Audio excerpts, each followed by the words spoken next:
Assalamualaikum warahmatullahi wabarakatuh. Selamat pagi anak-anakku semua. Pada pertemuan kali ini kita akan membahas struktur atau sistematika teks laporan dan struktur atau sistematika laporan percobaan.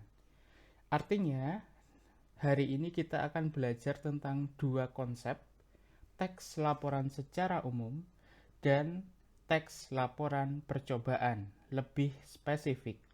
Di mana kemarin kita sudah berusaha untuk mengklasifikasikan mana yang masuk teks laporan secara umum, baik jenis deskriptif dan lain sebagainya. Dan sekarang kita akan masuk ke struktur atau sistematika teks laporan percobaan.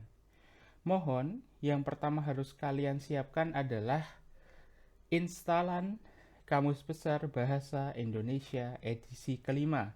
Karena di sana nanti kita akan melihat, mengecek, dan juga mendalami tentang kaidah kebahasaan yang akan muncul pada struktur atau sistematika teks laporan percobaan. Berikut merupakan struktur atau sistematika teks laporan. Sistematika teks laporan terdiri menjadi dua. Yang pertama adalah pernyataan umum atau disebut juga klasifikasi. Yang kedua, uraian, di mana nanti uraian pada sistematika teks laporan secara umum memiliki struktur yang bisa jadi sama, bisa jadi berbeda. Penjelasan selanjutnya akan Bapak jelaskan pada slide berikutnya. Selanjutnya, dapat kita pahami bahwa ternyata struktur teks laporan secara umum dan struktur teks laporan percobaan memiliki struktur yang sama. Artinya, umum yang berupa klasifikasi dan pernyataan ditambah dengan uraian merupakan struktur teks laporan dan struktur teks laporan percobaan secara lebih spesifik. Dapat kita lihat bahwa struktur umum berupa klasifikasi dan pernyataan untuk menentukan klasifikasi aspek dari sesuatu seperti hewan, alam, tumbuhan, dan lain-lain yang dibahas secara umum. Adapun uraiannya menggambarkan sesuatu yang dibahas secara rinci, bagian per bagian, kebiasaan atau kebutuhan hidup makhluk hidup, dan penggunaan bahan dan alat, perilaku alamiah, dan hal khusus. Ketika dulu pada kelas 7 kalian belajar tentang struktur teks deskripsi dan struktur laporan hasil observasi, kita dapat memahami sedikit beda tentang teks laporan percobaan. Ia lebih spesifik, ia lebih rinci, dan menggabungkan pengetahuan-pengetahuan secara umum yang nanti bisa kalian lihat pada contoh yang akan disertakan.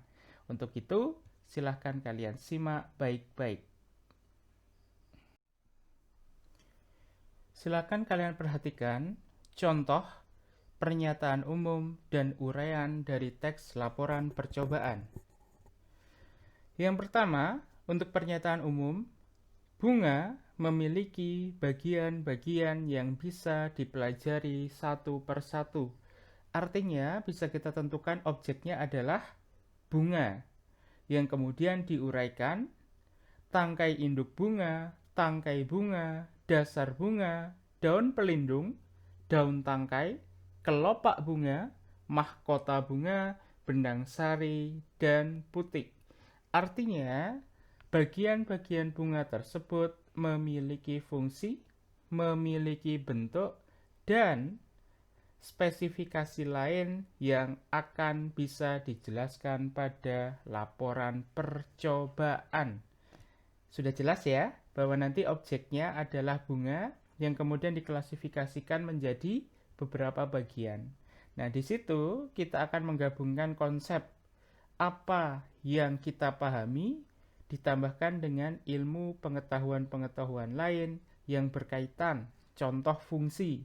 Kita kan tidak mungkin ya menanyakan bahwa, hey, kamu daun fungsimu apa? Tapi kita lihat ensiklopedia bahwa fungsi kelopak apa, fungsi mahkota apa, benang sari, putik, dan sebagainya. Ketika bentuk kita juga bisa mempelajari dari ensiklopedia tersebut. Yang secara kasat mata kita juga bisa melihat langsung bunga tersebut lalu mengklasifikasikan bagian mana yang disebut tangkai, induk, tangkai, bunga, dasar bunga, dan lain sebagainya tersebut. Untuk selanjutnya, kita akan langsung masuk pada kaidah kebahasaan teks laporan. Adapun ciri-ciri kebahasaan yang umumnya digunakan dalam laporan, yang pertama, memperkenalkan aspek umum atau kelompok generik seperti kendaraan roda 2, transportasi umum, mamalia, keluarga kucing, ikan air tawar, unggas, reptilia, dan lain-lain.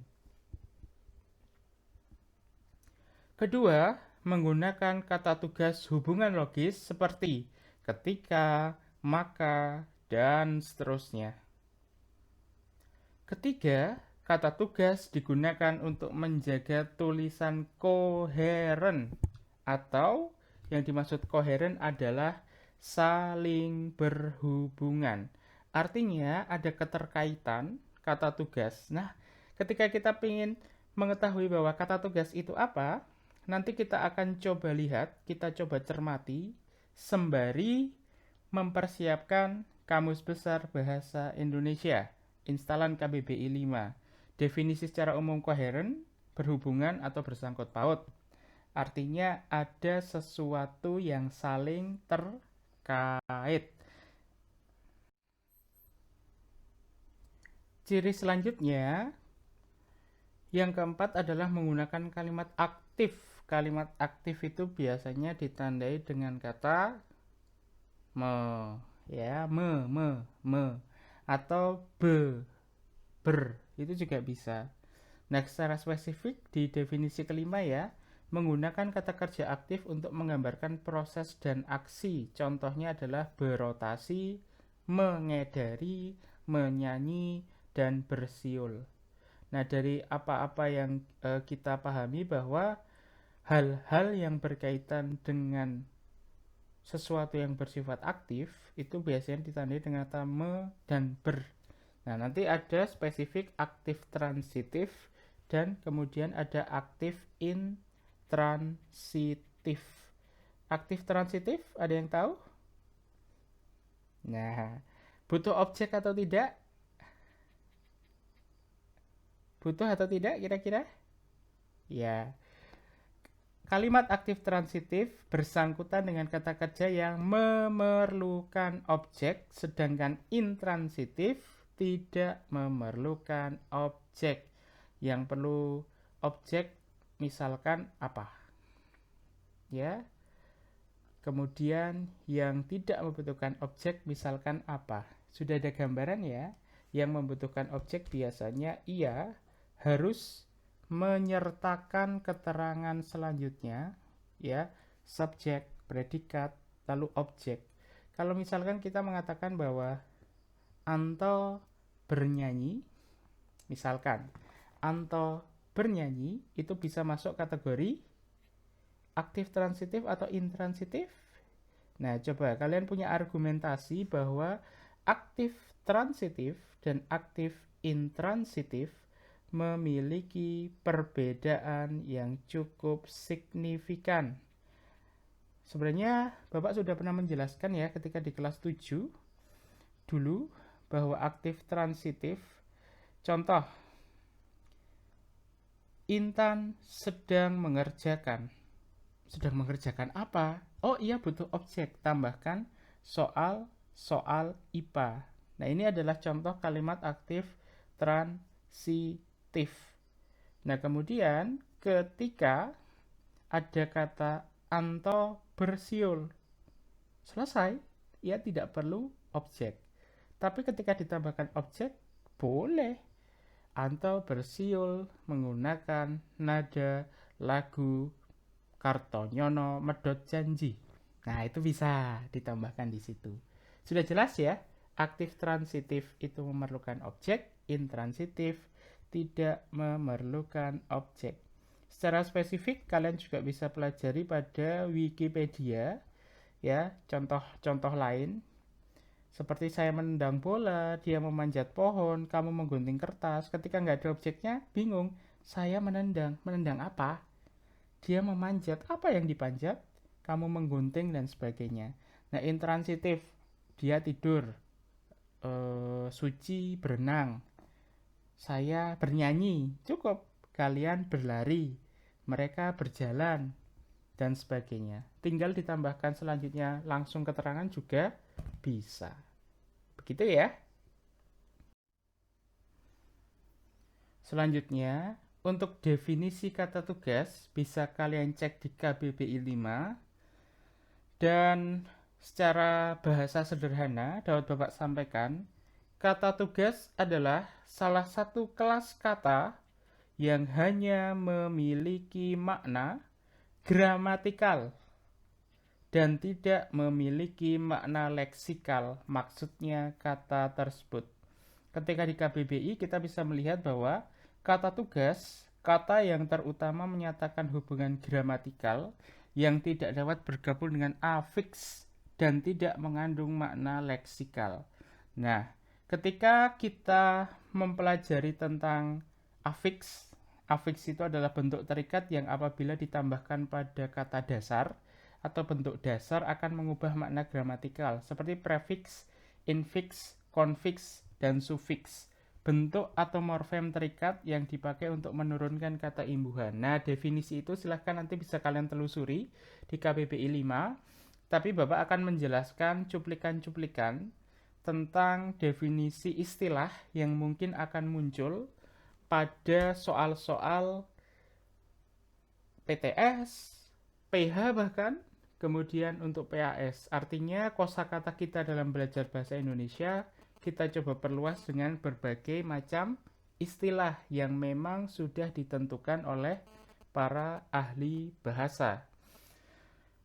Ketika kalian bingung makna gramatikal dan makna leksikal, mudahnya adalah makna gramatikal adalah makna atau kata yang ketika dalam konteks kalimat itu menjadi satu makna sesuai kalimat tersebut. Kemudian makna leksikal adalah makna yang terdapat dalam kamus, kata-kata dalam kamus. Contoh, kata ban. Makna leksikalnya bisa beragam. Ban, satu, bagian dari kendaraan yang berbentuk bulat, terbuat dari karet, ketebalannya tergantung objeknya ya, sepeda, motor, mobil, yang memiliki fungsi apa-apa-apa. Ada juga kata ban yang ia menunjukkan bahwa objek tersebut menjadi satu bagian yang memiliki makna bahwa ban tersebut adalah tanda jenjang tertentu pada satu jenis bela diri. Ia mendapatkan ban hijau pada kejuaraan karate tersebut. Nah, makna gramatiknya adalah ban tersebut memiliki maksud, memiliki makna adalah yang Bapak uraikan sebelumnya, ya, tentang bagian dari satu warna sebagai pembeda jenjang untuk kategori karate yang level bagaimana. Nah, kalau ban secara gramatikal sebelumnya adalah ban mobil Pak Harto bocor di tengah jalan. Artinya kita merujuk pada definisi sebelumnya.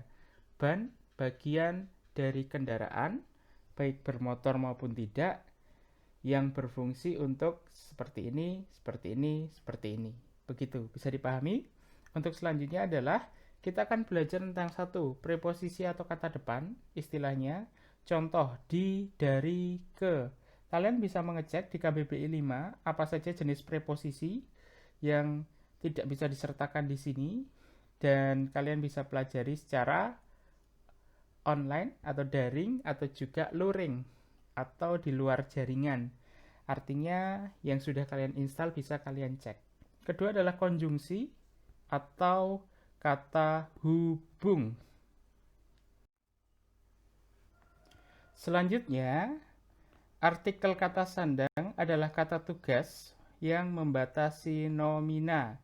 Contoh, Sri, Si, Sang, Hang, Dang. Kata-kata ini memang biasanya muncul pada sastra-sastra lama yang kemudian itu menjadi sebutan. Ada klasifikasinya seperti hikayat-hikayat, kemudian fabel, dan sebagainya.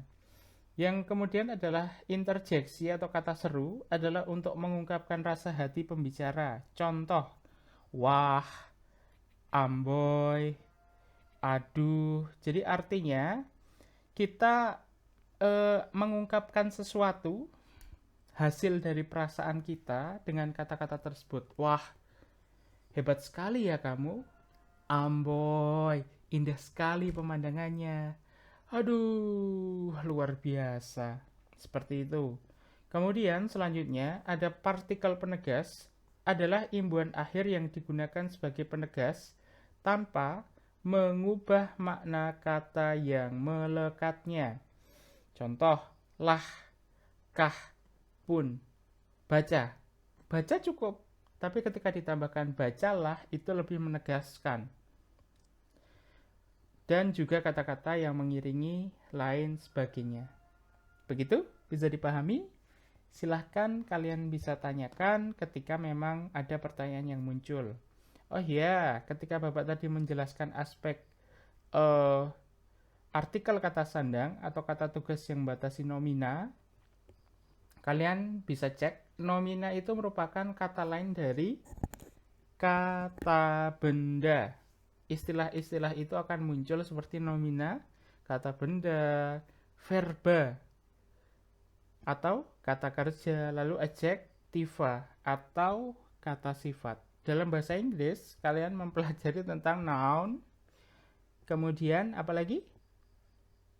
Adjektif untuk adjektiva ya atau kata sifat, dan verb atau verba. Nah, artinya sebenarnya kalian bisa memahami nanti ada konsep nomina atau kata benda, kemudian ada pronomina. Nah, nanti untuk penjelasan itu nanti kita akan coba bahas secara lebih spesifik. Yang penting kalian mengetahui terlebih dahulu bahwa apa yang kalian pelajari tersebut sudah punya bekal tambahan, yakni KBBI 5. Ketika kalian bingung, insya Allah tidak lama lagi buku akan dibagikan. Jadi nanti kalian bisa baca secara lebih spesifik termasuk mengerjakan tugas-tugas yang ada di dalamnya. Begitu.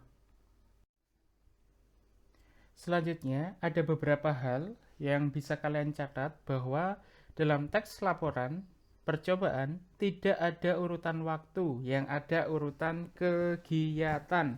Ketika belajar teks prosedur, kita juga menggabungkan aspek itu. Kemudian menggunakan kata benda dan frasa benda dibanding kata ganti orang. Penggunaan kata ganti orang sangat terbatas. Selanjutnya, beberapa laporan menggunakan istilah teknis atau istilah bidang ilmu, lalu biasanya disertai foto, diagram, peta, dan seterusnya. Silahkan bisa kalian cermati contoh pernyataan umum. Untuk memenuhi kebutuhan komunikasi, telepon pintar dilengkapi dengan perangkat keras yang sangat canggih. Ureanya, mikrofon, speaker, keypad, layar tayang, baterai, kodek, digital signal processor, GSM, SIM, radio frekuensi, konektor luar, antena, memori internal, dan SD card. Istilah-istilah itu bisa kita cari pada istilah umum, pengetahuan umum yang nanti ketika membuat, kita masukkan dalam teks laporan percobaan tersebut. Bisa dipahami ya maksudnya? Ingat ketika kita belajar teks deskripsi dan teks laporan hasil observasi. Bedanya adalah objek yang disampaikan pada teks deskripsi adalah apa yang dilihat, dirasa, didengar, sehingga seolah-olah teks tersebut membuat orang yang membaca seolah-olah dapat melihat, merasakan, dan mendengar apa yang disampaikan oleh penulis. Tapi dalam teks laporan hasil observasi, ia masukkan pengetahuan umum, ya, kucing jenis apa, kemudian masuk dalam kelas apa. Nah, di teks laporan percobaan menggabungkan banyak konsep, deskripsi, hasil percobaan, prosedur juga nanti akan kita lihat di contoh, dan juga aspek-aspek lain yang mengiringinya. Begitu. Secara lebih jelas insya Allah berikutnya kita akan lihat bahwa ada ciri spesifik dari teks laporan percobaan.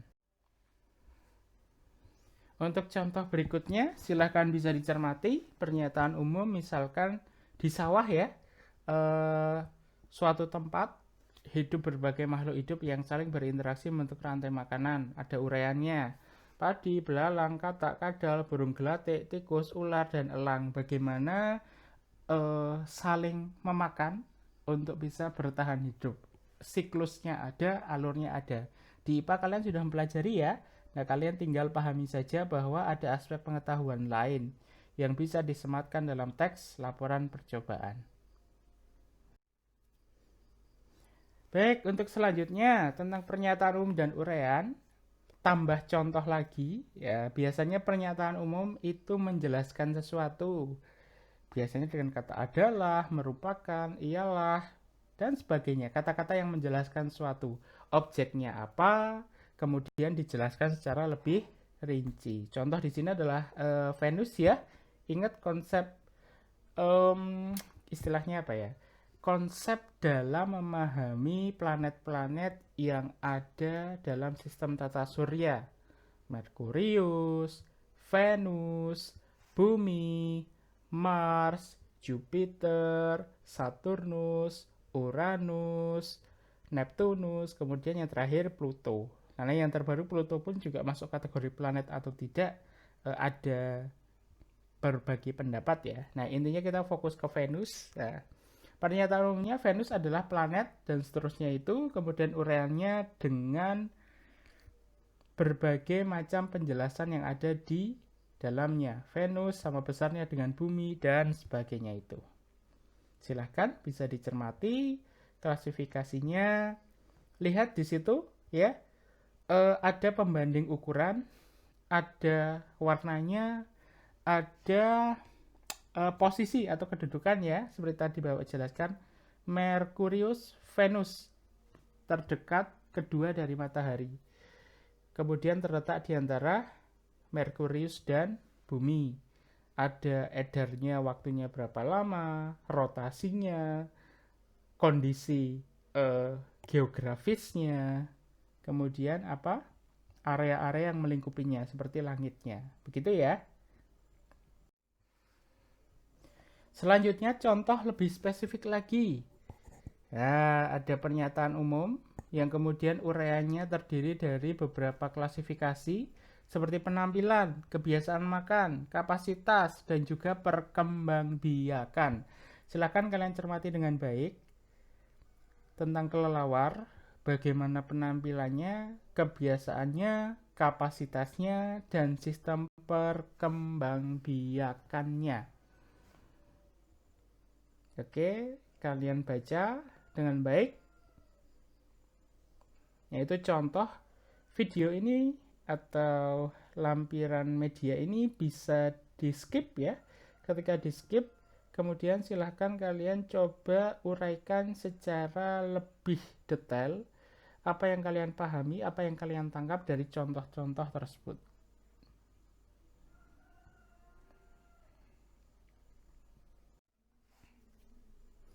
Selanjutnya, secara spesifik struktur teks laporan percobaan terdiri dari judul, tujuan, bahan dan alat, langkah-langkah kegiatan, hasil, lalu simpulan. Artinya, tahapan tersebut adalah tahapan-tahapan yang bersifat paten. Kenapa? Karena di sana kalian memiliki sistematika awal, judulnya apa, tujuannya apa, dan seterusnya tersebut. Nah, penjelasan tersebut nanti akan kita lihat pada slide berikutnya.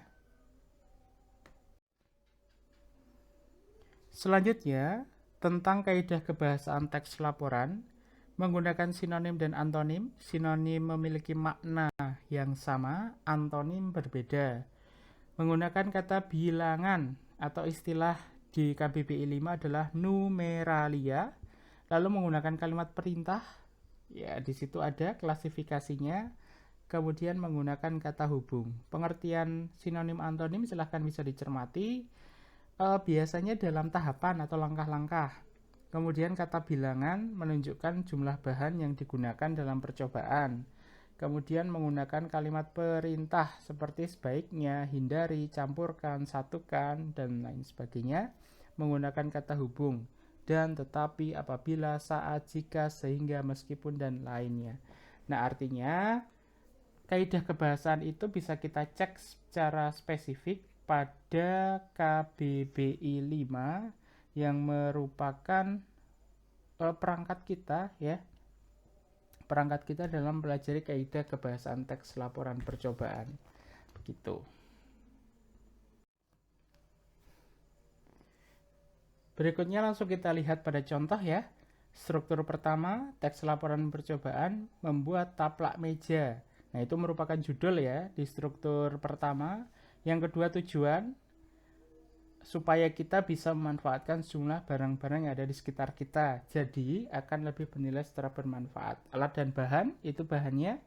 Alat dan bahan silahkan bisa disatukan. Meter kain perca, jarum benang, pensil, gunting, dan kertas. Kemudian, jangka. Selanjutnya silahkan dicermati langkah pembuatan atau prosedurnya. Kata-kata yang diberi warna tersebut itu menunjukkan beberapa kaidah kebahasaan yang muncul. Buatlah, ingat ya tadi buatlah untuk menekankan satu kalimat imperatif atau perintah di, nah, kata di, dengan, delapan, ya, kata bilangan, lalu, dan sebagainya. Ada jenis-jenisnya, bisa silahkan kalian buka pada tayangan sebelumnya. Lalu tempelkan, kemudian ada 60 juga, jahit, kemudian lalu 60, kemudian lalu, dengan, setelah itu yang, dan, kemudian, maka, agar. Nah, dalam langkah-langkah yang harus kalian perhatikan secara lebih spesifik juga adalah bagaimana kalian mampu merangkai, nanti ketika membuat produk, merangkai kata-kata dengan tahapan yang tepat. Seperti Bapak tadi pesankan bahwa ini menggabungkan berbagai macam teks yang sudah kita pelajari sebelumnya, ya. Contohnya teks prosedur, ya kan? Ada laporan hasil observasi, mungkin deskripsi secara lebih spesifik juga bisa dijelaskan di situ.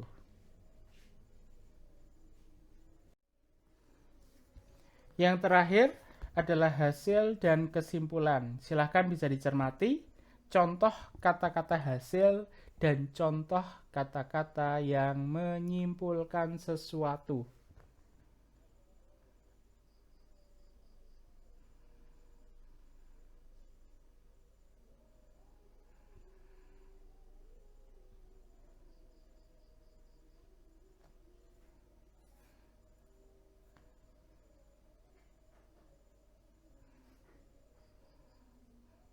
Baik, sudah coba dicermati ya.